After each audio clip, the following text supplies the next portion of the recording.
I want to go back to what you mentioned because a lot of leaders face this. As you go into a new organization, people don't know you, so now you have to build trust with that staff, the community that's been around for decades. Mhm. How did you start? Is it just having conversations? Is it meetings? Is it understanding what people's talents were?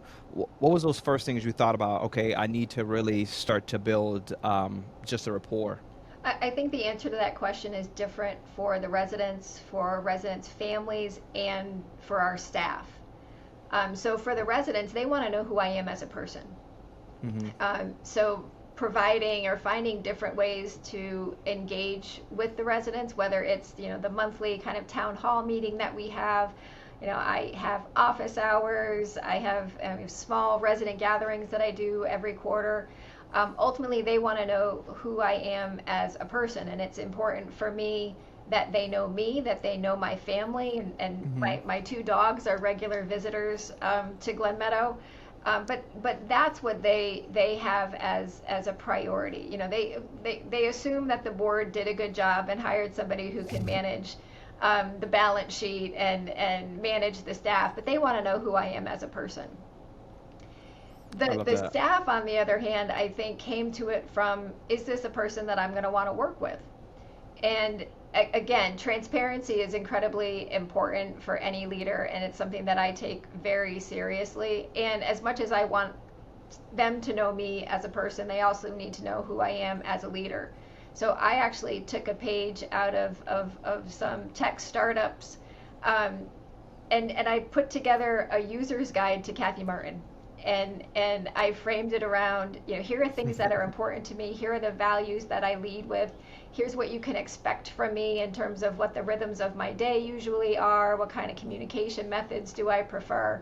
Because they didn't know who I was before I came Hmm. into this role. So I wanted to demystify that a little bit. And I didn't do it out of an overdeveloped sense of self importance or ego. I just wanted to let them know, here's how I show up to work every day. And here are the values that guide me. And that has been a good starting point for conversation. But I think the most important thing for the staff is just to get out of my office and spend time with them. I love that. I love that user guide. That's actually very, very smart. And it's so important as you mentioned as a leader to make sure people are seen, heard, that there's empathy, that there's understanding. And I just actually had a moment. I mean, I did this pure out of how I would want to be treated, right? So I have an assistant and fairly new, and I just didn't want her to feel because a lot of it is virtual nowadays. Everything's virtual.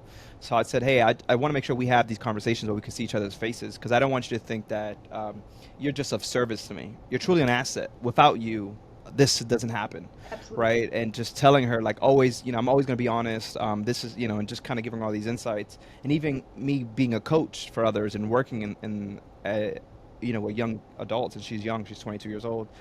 I want her to know that she has the same ability to have conversation with me, and there's no Absolutely. charge to it because you are a part of my team. So of course I'm going to listen to you. Of course I'm going to invest in you because I see that if I invest in you, you're going to be able to do things better for yourself, but also better for the team. Right. So we have to come across like that. Like as leaders, yeah, we have to make the hard decisions to maybe cut a couple of different things that are just not worth it. That doesn't make sense because sometimes things are just in place just because it's comfortable. Right. But I love that you had this guide, and like you mentioned, it wasn't an ego thing. It was just me kind of setting the standard and hope that everyone could see where I'm coming from.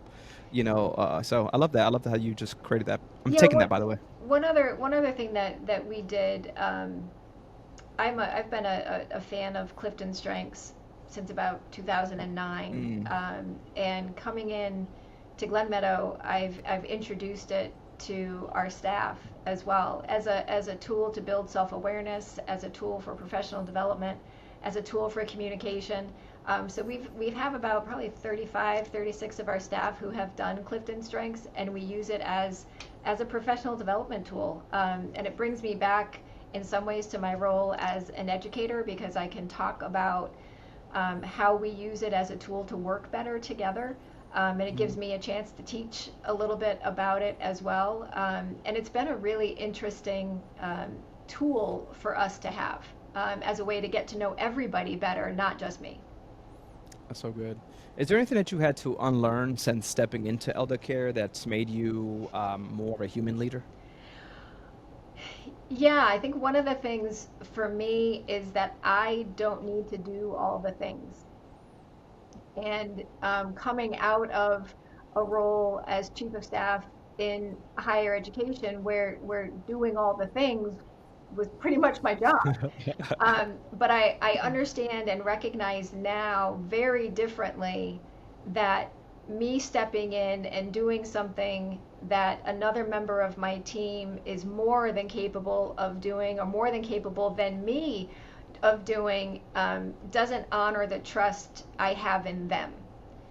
So for me to take a step back and say, is this something that I really need to do? Has been very important for me so that I can ensure that my team is focused on what they can focus on, and not having me get in the way, frankly.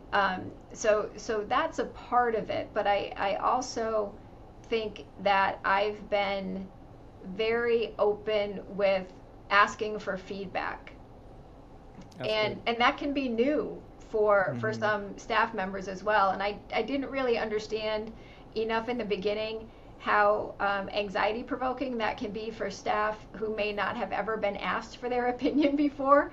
Hmm. So it's forced me to moderate some of those conversations in that way. Um, but I hope that my staff will see me as a human leader, that the most important thing that any leader can do is admit their mistakes, or admit when they don't know something. And I'm very comfortable doing both of those things at Glenmeadow. So I hope that it encourages others to take a risk and try something new. And if it works, great. If it doesn't, we try something else.